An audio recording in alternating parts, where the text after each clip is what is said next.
महात्मा बुद्ध प्रवचन सभा में आकर मौन बैठ गए। शिष्य समुदाय उनके इस मौन के कारण चिंतित हुए कि कहीं वे अस्वस्थ तो नहीं हैं। आखिर एक शिष्य ने पूछ ही लिया, भंते, आप आज इस तरह मौन क्यों हैं?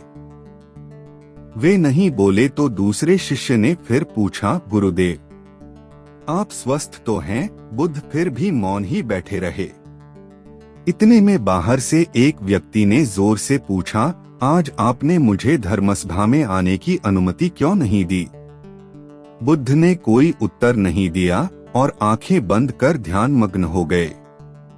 वह बाहर खड़ा व्यक्ति और जोर से बोला, मुझे धर्मसभा में क्यों नहीं आने दिया जा रहा है? धर्मसभा में बैठे बुद्ध के शिष्यों में से एक ने उसका समर्थन करते हुए कहा, भंते, उसे धर्मसभा में आने की अनुमति प्रदान कीजिए। महात्मा बुद्ध ने आंखें खोलीं और बोले, नहीं, उसे अनुमति नहीं दी जा सकती है क्योंकि वह अछूत है। अछूत? मगर क्यों? सारे शिष्य सुनकर आश्चर्य में पड़ गए कि भंते यह छुआछूत कब से मानने लग गए। महात्मा बुद्ध ने शिष्य समुदाय के मन के भावों को ताड़ते हुए कहा, हाँ, वह अछूत है।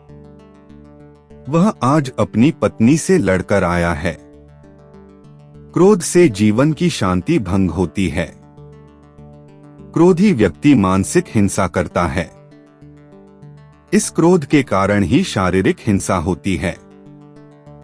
क्रोध करने वाला अछूत होता है क्योंकि उसकी विचार तरंगे दूसरों को भी प्रभावित करती हैं।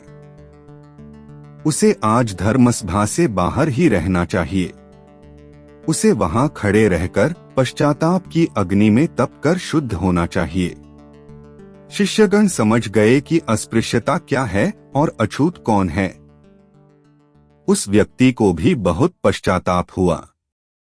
उसने कभी भी क्रोध न करने का प्रण लिया। बुद्ध ने उसे धर्मसभा में आने की अनुमति प्रदान की।